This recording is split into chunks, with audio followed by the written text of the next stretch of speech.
उत्तम आकिंचन्य। ज्ञानानंद स्वभावी आत्मा को छोड़कर किंचित मात्र भी पर पदार्थ तथा पर के लक्ष्य से आत्मा में उत्पन्न होने वाले मोह राग द्वेष के भाव आत्मा के नहीं हैं, ऐसा जानना, मानना और ज्ञानानंद स्वभावी आत्मा के आश्रय से उनसे विरत होना, उन्हें छोड़ना ही उत्तम आकिंचन्य धर्म है। आकिंचन्य और ब्रह्मचर्य को 10 धर्मों का सार एवं चतुर्गति दुखों से निकालकर मुक्ति में पहुंचा देने वाला महान धर्म कहा गया है। आकिंचन ब्रह्मचर्य धर्म 10 सार हैं, चहुंगति दुखते काड़ी मुकति करतार हैं। वस्तुतः आकिंचन्य और ब्रह्मचर्य एक सिक्के के 2 पहलू हैं। ज्ञानानंद स्वभावी आत्मा को ही निज मानना, जानना और उसी में जम जाना, रम जाना, समा जाना, लीन हो जाना ब्रह्मचर्य है और उससे भिन्न पर पदार्थों एवं उनके लक्ष्य से उत्पन्न होने वाले चिद्विकारों को अपना नहीं मानना, नहीं जानना और उनमें लीन नहीं होना ही आकिंचन्य है। यदि स्वलीनता ब्रह्मचर्य है तो पर में एकत्व बुद्धि और लीनता का अभाव आकिंचन्य है। अतः जिसे अस्ति से ब्रह्मचर्य धर्म कहा जाता है उसे ही नास्ति से आकिंचन्य धर्म कहा गया है। इस प्रकार स्व अस्ति ब्रह्मचर्य है और पर की नास्ति आकिंचन्य। ब्रह्मचर्य धर्म की चर्चा तो स्वतंत्र रूप से होगी ही, यहां तो अभी आकिंचन्य धर्म के संबंध में विचार अपेक्षित है। जिस प्रकार क्षमा का विरोधी क्रोध, मार्दव का विरोधी मान है, उसी प्रकार आकिंचन्य का विरोधी परिग्रह है।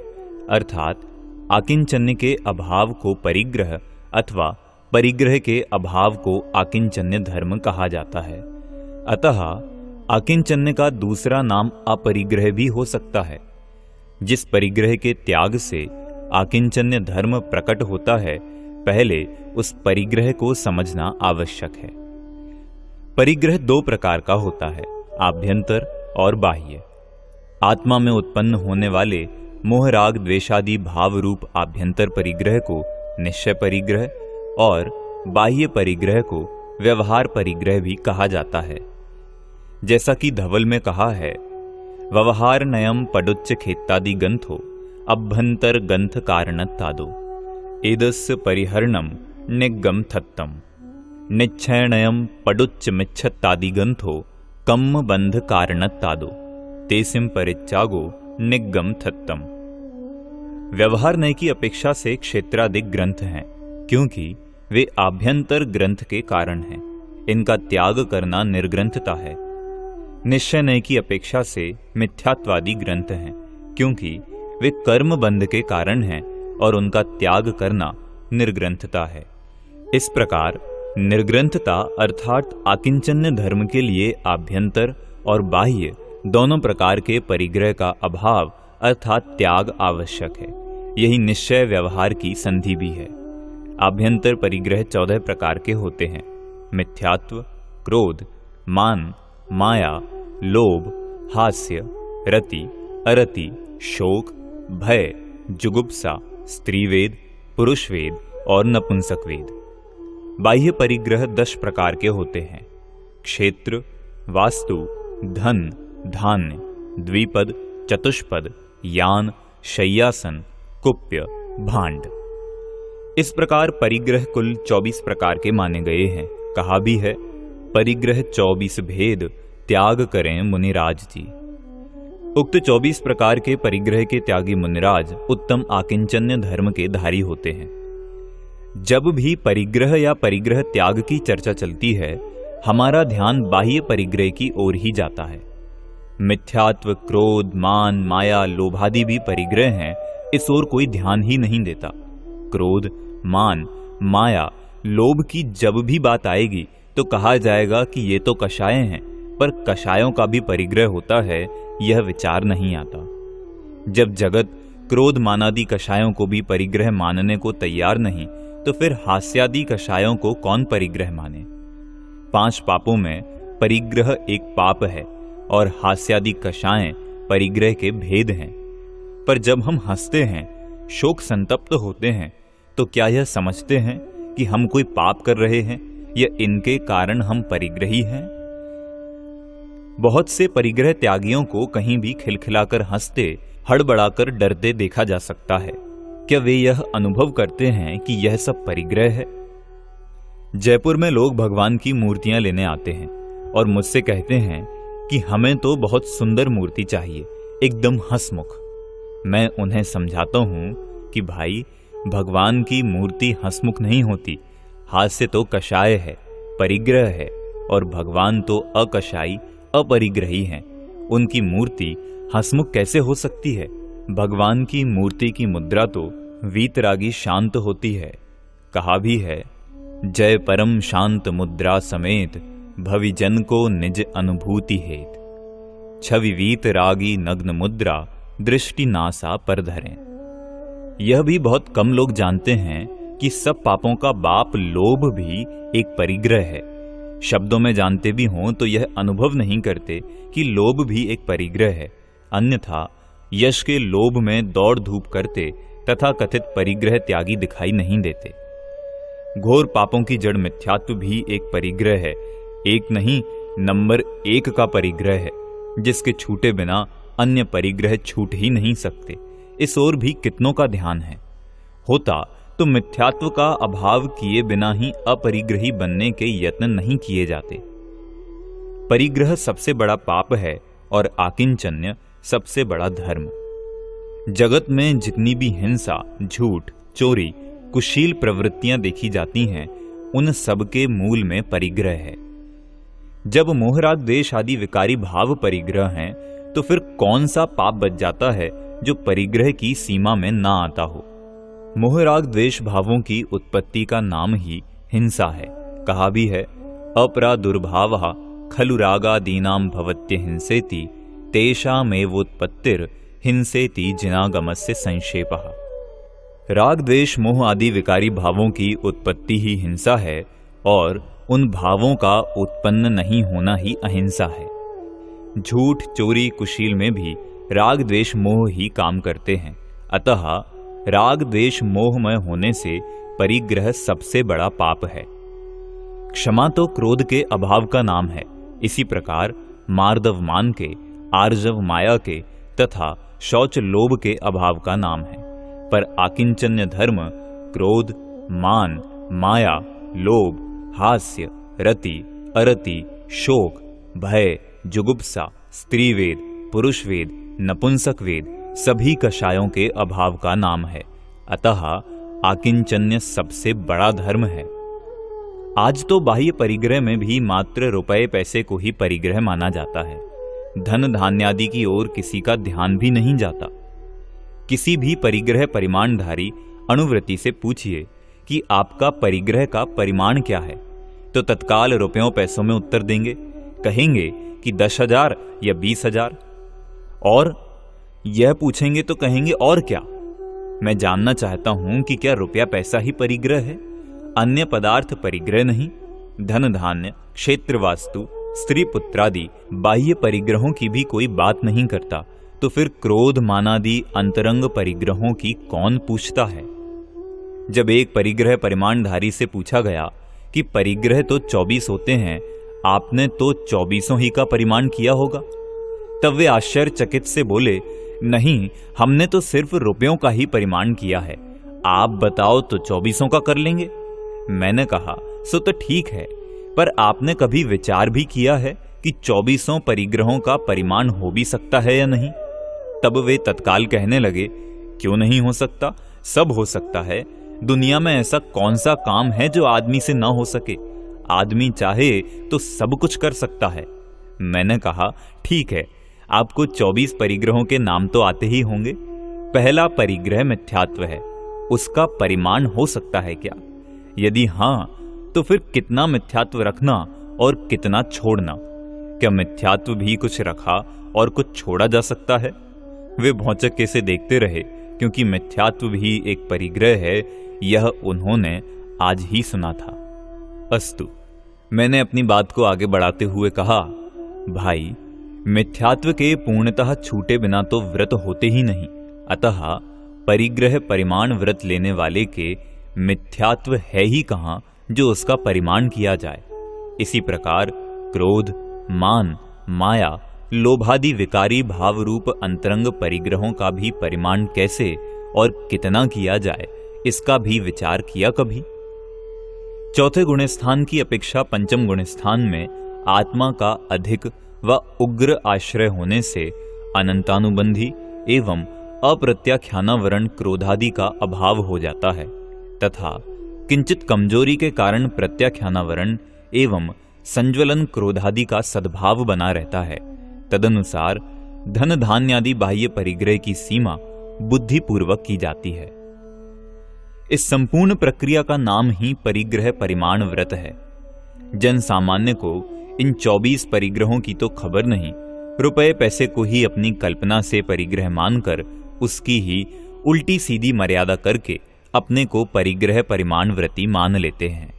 जिन रुपयों पैसों को जगत परिग्रह माने बैठा है वह अंतरंग परिग्रह तो है ही नहीं, पर धन धान्यादि बाह्य परिग्रहों में भी उसका नाम नहीं है। वह तो बाह्य परिग्रहों के विनिमय का कृत्रिम साधन मात्र है। उसमें स्वयं कुछ भी ऐसा नहीं जिसके लोभ से जगत उसका संग्रह करे। यदि उसके माध्यम से धन धान्यादि भोग सामग्री प्राप्त न हो तो उसे कौन समेटे? 1000 का नोट अब बाजार में नहीं चलता तो अब उसे कौन चाहता है? जगत की दृष्टि में उसकी कीमत तभी तक है जब तक वह धन धान्यादि बाह्य परिग्रहों की प्राप्ति का साधन है। साधन में साध्य का उपचार करके ही वह परिग्रह कहा जा सकता है, पर 24 परिग्रहों में नाम तक न होने पर भी आज यह 25वां परिग्रह ही सब कुछ बना हुआ है। रुपए पैसे को बाह्य परिग्रह में भी स्थान न देने का एक कारण यह भी रहा कि उसकी कीमत घटती बढ़ती रही है। रुपए पैसे का जीवन में डायरेक्ट तो कोई उपयोग है नहीं, वह धन धान्यादि जीवनोपयोगी वस्तुओं की प्राप्ति का साधन मात्र है। अणुव्रतों में परिग्रह का परिमाण जीवनोपयोगी वस्तुओं का ही किया जाता है। रुपए पैसों की कीमत घटती बढ़ती रहने से मात्र उसका परिमाण किए जाने पर परेशानी हो सकती है। मान लीजिए एक व्यक्ति ने 10,000 का परिग्रह परिमाण किया। जब उसने यह परिमाण किया था तब उसके मकान की कीमत 5,000 रुपए थी। कालांतर में उसी मकान की कीमत 50,000 रुपए भी हो सकती है। इसी प्रकार धन धान्यादि की भी स्थिति समझनी चाहिए। अतः परिग्रह परिमाण व्रत में धन धान्यादि नित्योपयोगी वस्तुओं के परिमाण करने को कहा गया। परिग्रह परिमाणधारी को तो जीवनोपयोगी परिमित वस्तुओं की आवश्यकता है, चाहे उनकी कीमत कुछ भी क्यों न हो। परिग्रह परिमाणधारी घर में ही रहता है, अतः उसे सब चाहिए, धन धान्य, क्षेत्र, मकान, बर्तन आदि। पर आज की स्थिति बदल गई है, क्योंकि कोई भी परिग्रह परिमाणधारी घर में नहीं रहना चाहता। वह अपने को गृहस्थ नहीं साधु समझता है, जबकि अणुव्रत गृहस्थों के होते हैं, साधुओं के नहीं। उसे बनाकर ही नहीं कमाकर खाना चाहिए, पर वह कमाकर खाना तो दूर बनाकर भी नहीं खाना चाहता है। वह अपने घर में नहीं धर्मशालाओं में रहता है और अपना सारा भार समाज पर डालता है। अतः न उसे अब मकान की आवश्यकता रही है और न धन धान्यादि की। यही कारण है कि वह परिग्रह का परिमाण भी रुपए पैसों में करने लगा है। बड़ी विचित्र स्थिति हो गई है। एक अणुव्रती ने मुझसे कहा, मैं आपसे अपनी एक शंका का समाधान एकांत में करना चाहता हूं। जब मैंने कहा, तत्व चर्चा में एकांत की क्या आवश्यकता है, तब वे बोले, कुछ व्यक्तिगत बात है। एकांत में बोले, मेरी एक समस्या है, उसका समाधान आपसे चाहता हूं। बात यह है कि मैंने 5,000 का परिग्रह परिमाण व्रत लिया था। जब परिमाण किया था तब मेरे पास इतने भी पैसे नहीं थे और न प्राप्त होने की संभावना ही थी, पर बाद में पैसे प्राप्त हुए और ब्याज बढ़ता गया। खर्चा तो कुछ था नहीं, लगभग 10,000 हो गए। मैं बहुत परेशानी में था, अतः मैंने अपने एक साथी व्रती ब्रह्मचारी से चर्चा की तो उन्होंने कहा कि तुम कुछ समझते तो हो नहीं, इसमें क्या है, जब तुमने व्रत लिया था तब से अब रुपए की कीमत आधी रह गई है, अतः 10,000 रखना कोई अनुचित नहीं है। उनकी बात मेरी रुचि के अनुकूल होने से मैंने स्वीकार कर ली, पर अब रुपए और बढ़ रहे हैं, 12-13 तक पहुंच गए हैं। अब क्या करूं? मेरी समझ में नहीं आता। यद्यपि उक्त तर्क के आधार पर मैंने मर्यादा बढ़ा ली थी, अब भी बढ़ा सकता हूं, पर मेरा हृदय ना मालूम क्यों इस बात को स्वीकार नहीं कर पा रहा है। उनकी बात का तत्काल तो मैं कुछ विशेष उत्तर न दे सका, पर उक्त प्रश्न ने मेरे हृदय को झकझोर डाला। मैंने उक्त बात पर गंभीरता से चिंतन किया। विचार करते करते मुझे यह बिंदु हाथ लगा कि आखिर आगम में रुपए पैसों को परिग्रह में क्यों नहीं गिनाया। समझ में नहीं आता धार्मिक समाज को आज क्या हो गया है। परिग्रह के पूर्णता त्यागी महाव्रती साधु और परिग्रह परिमाण व्रती अणुव्रती ग्रहवासी गृहस्थ दोनों ही मठवासी, मंदिरवासी, धर्मशालावासी हो गए हैं। एक को वन में रहना चाहिए, दूसरे को घर में, पर ना वनवासी वन में रहते हैं और ना गृहवासी गृह में, और एक साथ धर्मशालावासी हो गए हैं।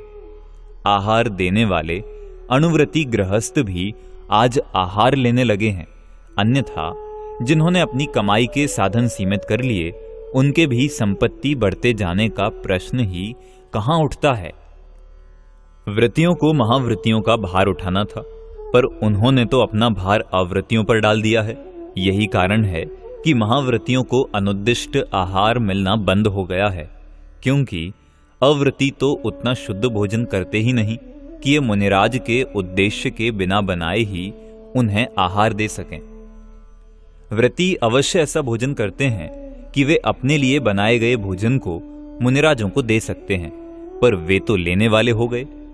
जो कुछ भी हो, प्रकृति में तो मात्र यह विचारना है कि रुपए पैसों को आगम में 24 परिग्रहों में पृथक स्थान क्यों नहीं दिया।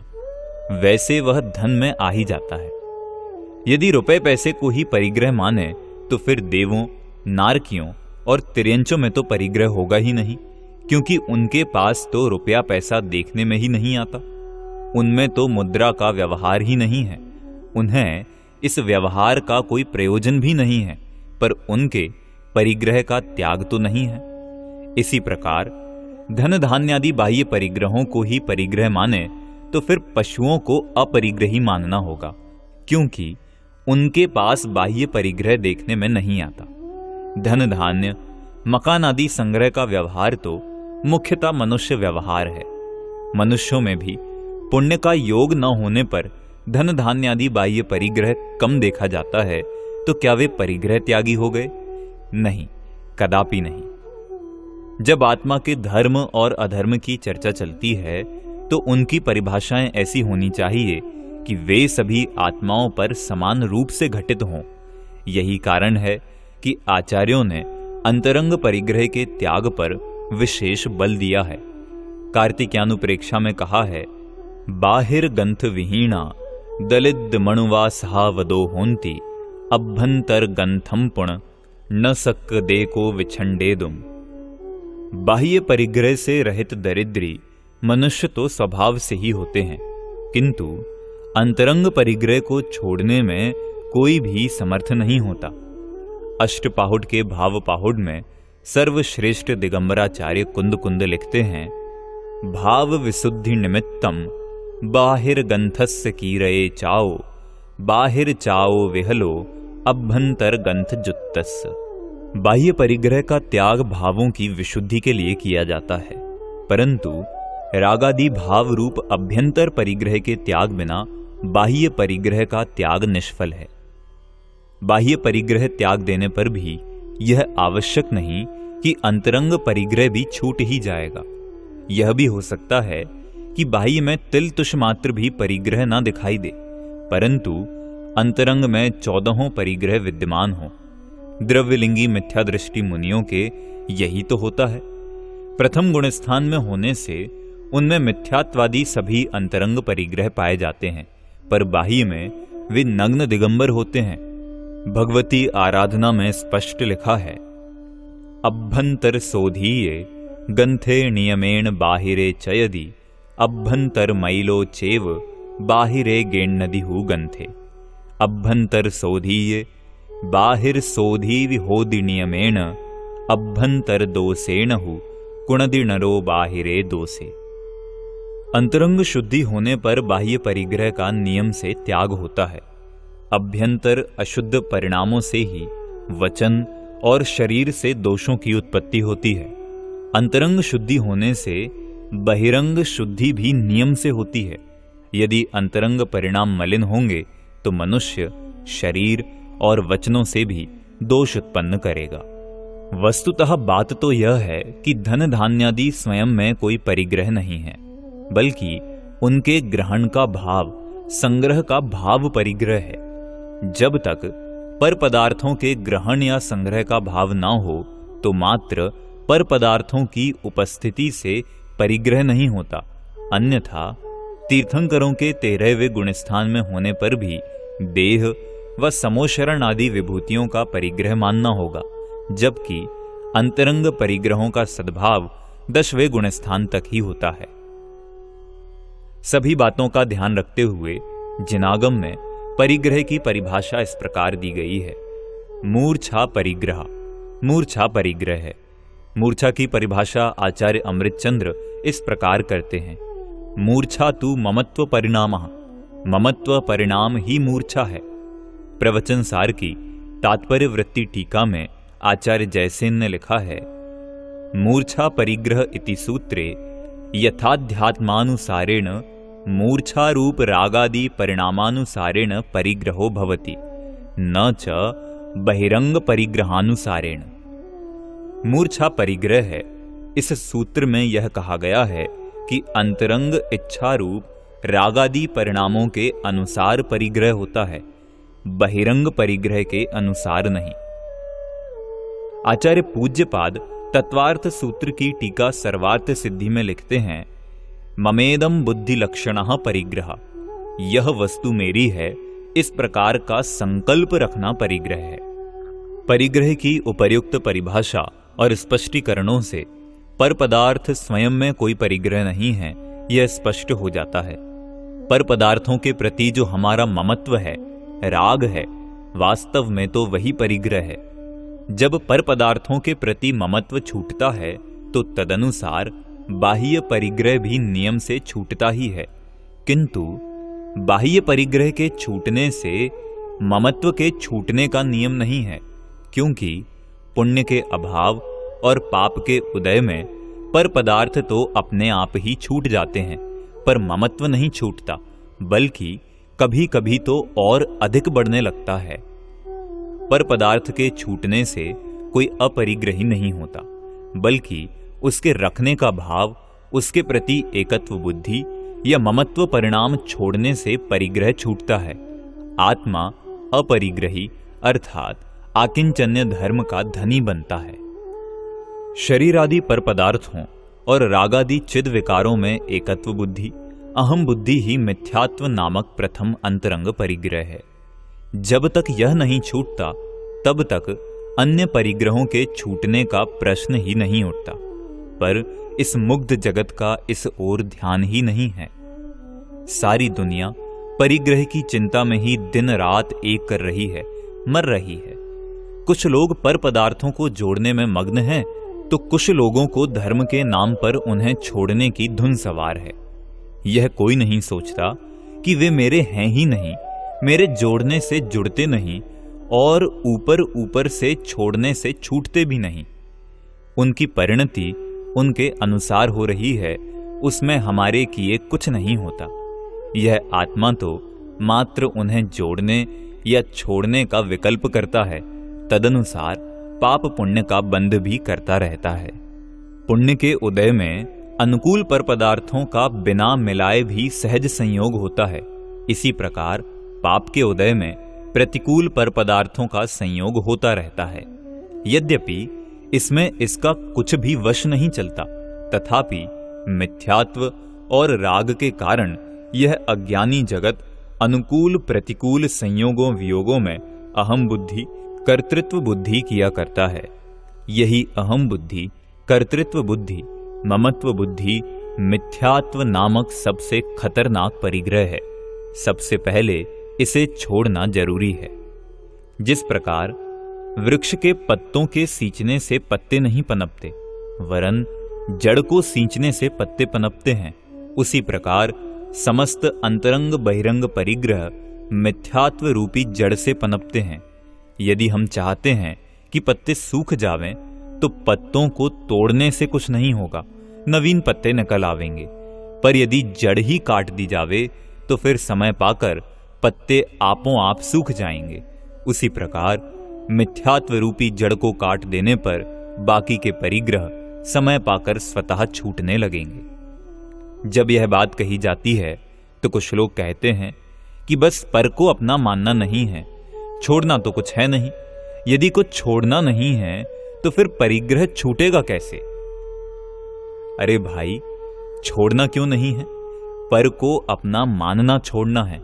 जब पर को अपना मानना ही मिथ्यात्व नामक प्रथम परिग्रह है तो उसे छोड़ने के लिए पर को अपना मानना ही छोड़ना होगा। यद्यपि मानना छोड़ना बहुत बड़ा त्याग है, काम है, तथापि इस जगत को इसमें कुछ छोड़ा ऐसा लगता ही नहीं है। यदि 10-5 लाख रुपए छोड़े, स्त्री पुत्रादि को छोड़े तो कुछ छोड़ा सा लगता है, पर इन्हीं रुपयों को, स्त्री पुत्रादि को अपना मानना छोड़े तो कुछ छोड़ा सा नहीं लगता। यह सब मिथ्यात्व नामक परिग्रह की ही महिमा है। उसी के कारण जगत को ऐसा लगता है। अरे भाई, यदि पर को अपना मानना छोड़े बिना उसे छोड़ भी दे तो वह छूटेगा नहीं। पर को छोड़ने के लिए अथवा पर से छूटने के लिए सर्वप्रथम उसे अपना मानना छोड़ना होगा, तभी कालांतर में वह छूटेगा। वह छूटेगा क्या? वह तो छूटा हुआ ही है। वस्तुतः यह जीव बलात् उन्हें अपना मान रहा है, अतः गहराई से विचार करें तो उसे अपना मानना ही छोड़ना है। जगत के पदार्थ तो जगत में ही रहते हैं और रहेंगे, उन्हें क्या छोड़ें और कैसे छोड़ें? उन्हें अपना मानना और ममत्व करना ही तो छोड़ना है। देह को अपना मानना छोड़ने से, ममत्व छोड़ने से, उससे राग छूट जाने पर भी तत्काल देह छूट नहीं जाती, देह का परिग्रह छूट जाता है।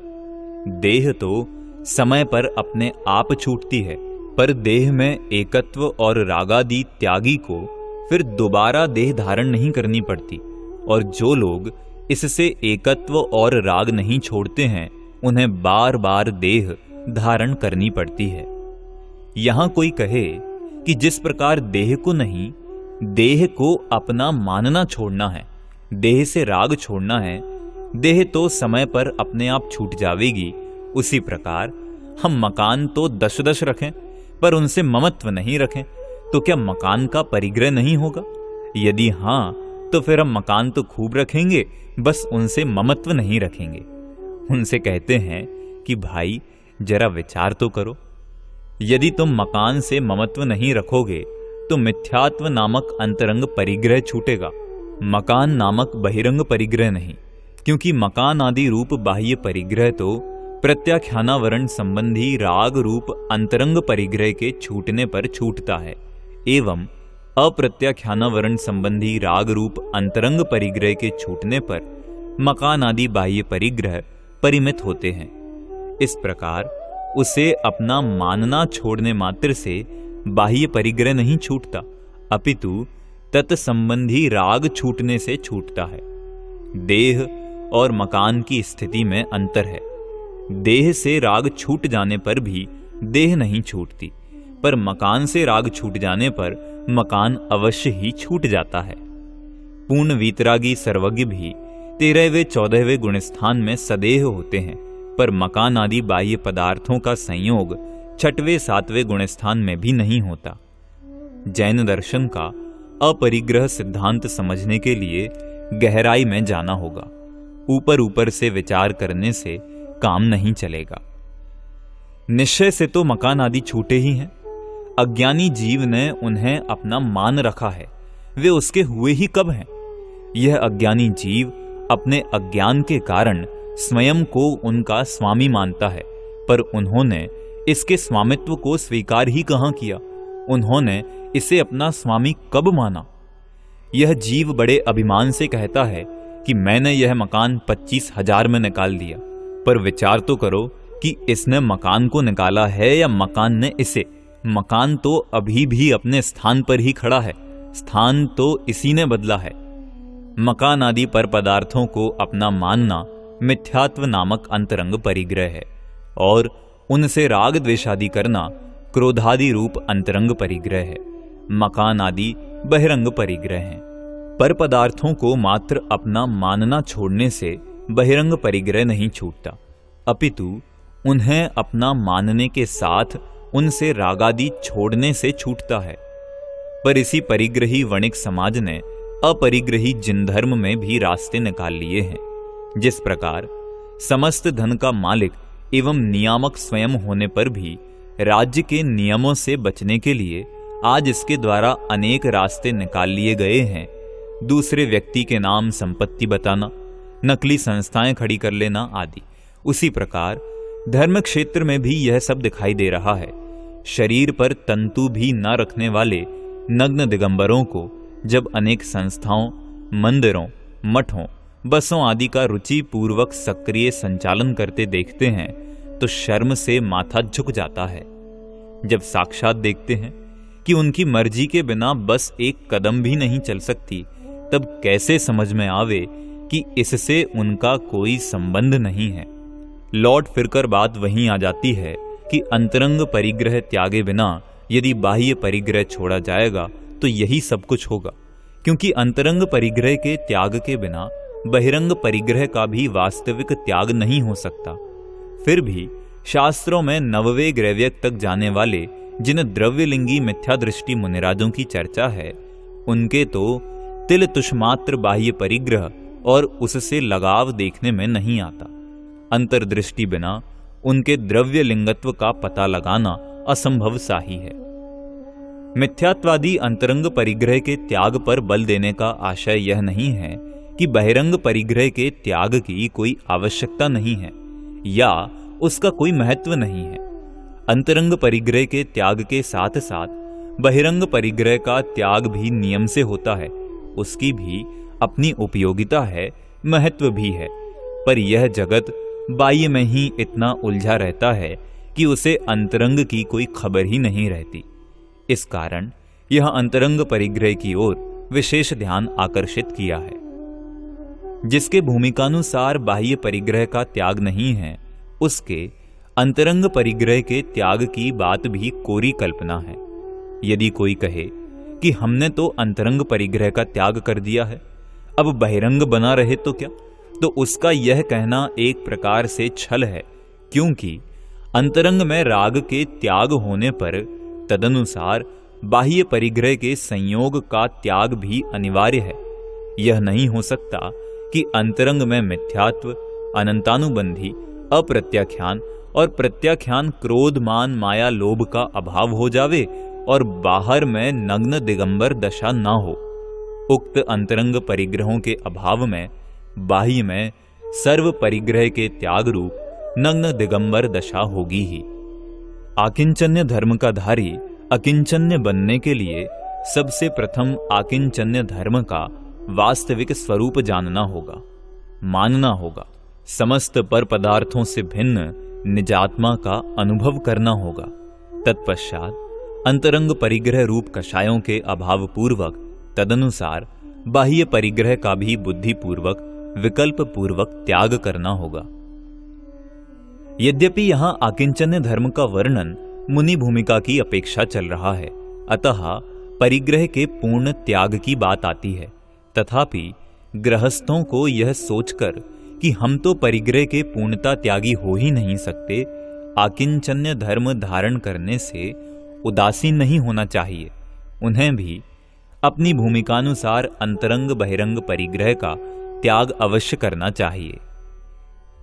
जिन धर्म के अपरिग्रह सिद्धांत अर्थात आकिंचन्य धर्म पर यह आक्षेप लगाया जाता है कि अपरिग्रह धर्म को मानने वाले जैनियों के पास सर्वाधिक परिग्रह है, पर गहराई से विचार करने पर इसमें कोई दम नजर नहीं आता।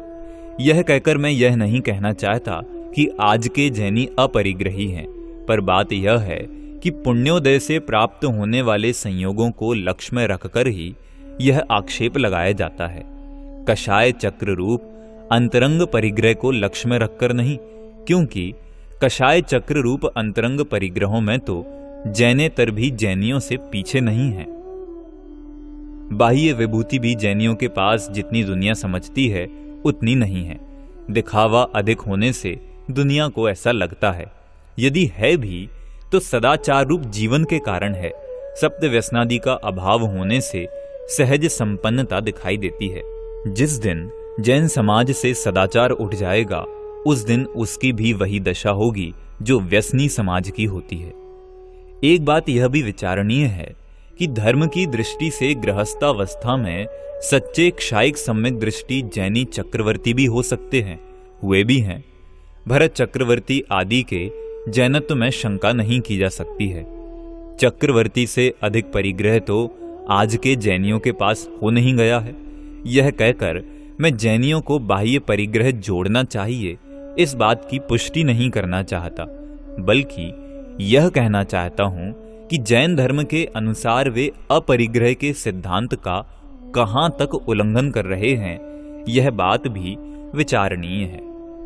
जिन धर्म में अपरिग्रह सिद्धांत को प्रायोगिक रूप देने के लिए कुछ स्तर निश्चित हैं, किस स्तर का जैन कितने परिग्रह का त्याग करता है, इसका विस्तृत वर्णन मुनि और श्रावक के आचार के वर्णन करने वाले चरणानियोग के ग्रंथों में विस्तार से किया गया है।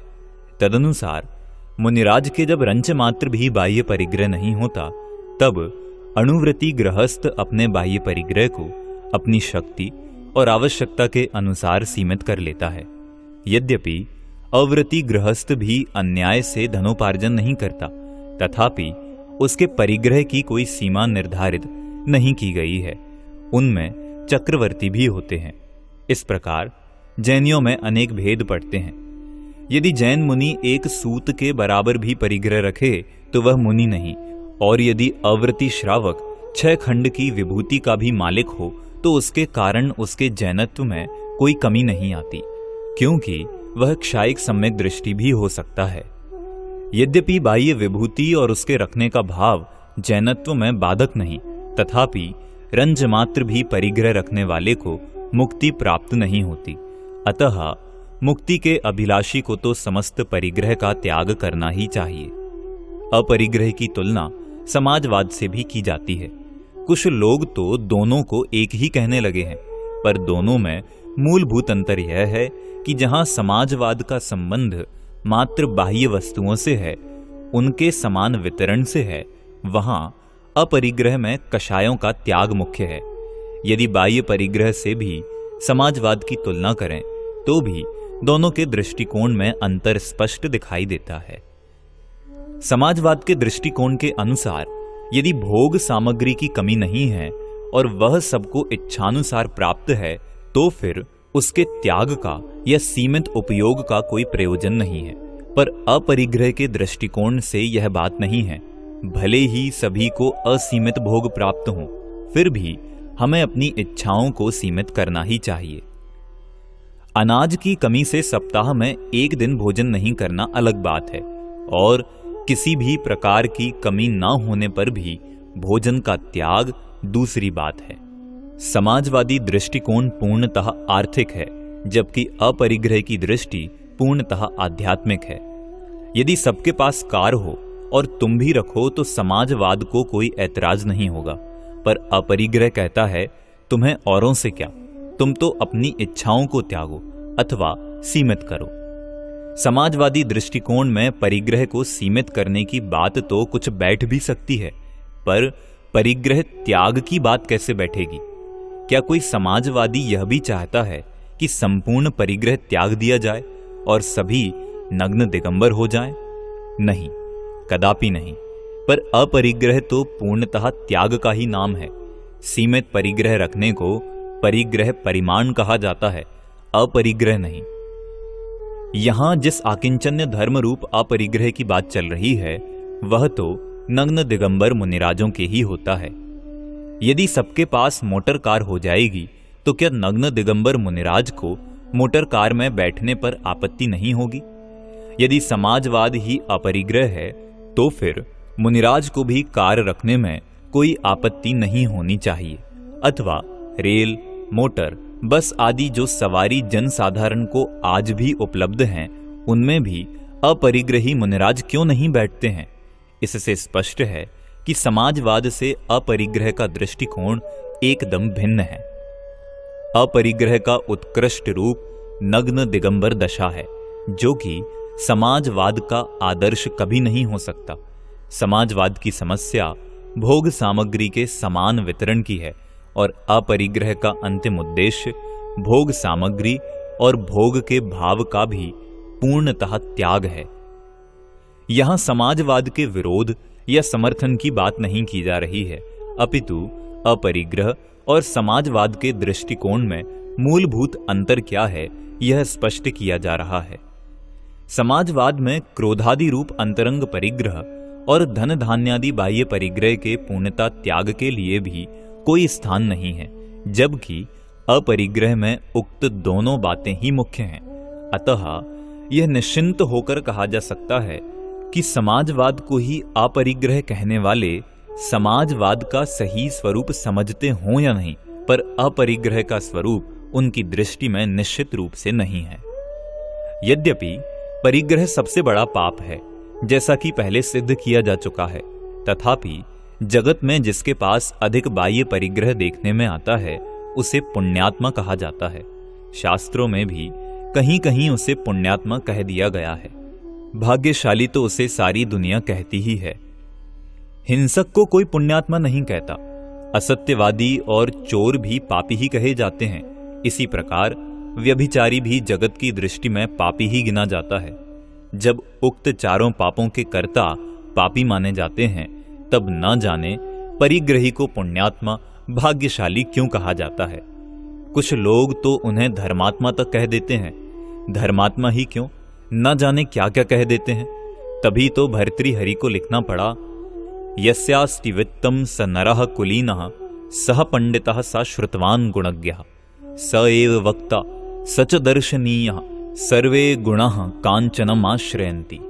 जिनके पास धन है वह कुलीन अर्थात अच्छे कुल में उत्पन्न है, वही विद्वान है, वही शास्त्रज्ञ है, वही गुणों का जानकार है, वही वक्ता है और वही दर्शनीय भी है, क्योंकि सब गुण स्वर्ण अर्थात धन में ही आश्रय प्राप्त करते हैं।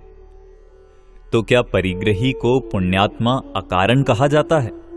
ऊपर से तो ऐसा ही लगता है, पर गहराई से विचार करने पर प्रतीत होता है कि इसका भी कारण है, और वह यह है कि हिंसादि पाप कारण, स्वरूप एवं फल तीनों ही रूप में पाप स्वरूप ही है, क्योंकि उनके कारण भी पाप भाव हैं। वे पाप भाव स्वरूप तो हैं ही, तथा उनका फल भी पाप का बंध ही है। किंतु परिग्रह में विशेषकर बाह्य परिग्रह के दृष्टिकोण से देखने पर इनमें अंतर आ जाता है। बाह्य विभूति रूप परिग्रह का कारण पुण्योदय है, पर है वह पाप स्वरूप ही। फिर भी यदि उसे भोग में लिया जाए तो पाप बंध का कारण बनता है, किंतु यदि शुभ भाव पूर्वक शुभ कार्य में लगा दिया जाए तो पुण्य बंध का कारण बन जाता है। कहा भी है, बहुधन बुरा हूं भला कहिए लीन पर उपगार सो। इस प्रकार बाह्य परिग्रह का कारण पुण्य, स्वरूप पाप और फल अशुभ में लगने पर पाप व शुभ में लगने पर पुण्य हुआ। यहां कोई कहे कि यदि यह बात है तो परिग्रह को पाप कहा ही क्यों है? वह भले ही पुण्योदय से प्राप्त होता है, पर है तो पाप ही। वह ऐसा वृक्ष है जिसमें बीज पड़ा था पुण्य का, वृक्ष उगा पाप का, और फल लगे ऐसे कि खावे तो मरे अर्थात पाप बंधे, और त्यागे तो जीवे अर्थात पुण्य बांधे। यह विविधता इसके स्वभाव में ही पड़ी है। यही कारण है कि सबसे बड़ा पाप होने पर भी जगत में परिग्रही को पुण्यात्मा कह दिया जाता है। वस्तुतः बात तो ऐसी है कि पाप के उदय से कोई पापी और पुण्य के उदय से कोई पुण्यात्मा नहीं होता, परंतु पाप भाव करे सो पापी, पुण्य भाव करे सो पुण्यात्मा, और धर्म भाव करे सो धर्मात्मा होता है। अन्यथा पूर्ण धर्मात्मा भावलिंगी मुनिराजों को भी पापी मानना होगा, क्योंकि उनके भी पाप का उदय आ जाता है। उससे उन्हें अनेक उपसर्ग एवं कुष्ठादि व्याधियां हो जाती हैं, पर वे पापी नहीं हो जाते। धर्म भाव के धनी होने से धर्मात्मा ही रहते हैं। इसी प्रकार किसी वेश्या या डाकू के पास बहुत धनादि हो जाने से वे पुण्यात्मा नहीं हो जाते, पापी ही रहते हैं। जगत कुछ भी कहे, पर सब पापों की जड़ होने से परिग्रह सबसे बड़ा पाप है और सर्व कषायों और मिथ्यात्व के अभाव रूप होने से आकिंचन्य सबसे बड़ा धर्म है। इस उत्तम आकिंचन्य धर्म को धारण कर सभी प्राणी पूर्ण सुख को प्राप्त करें, इस पवित्र भावना के साथ विराम लेता हूं।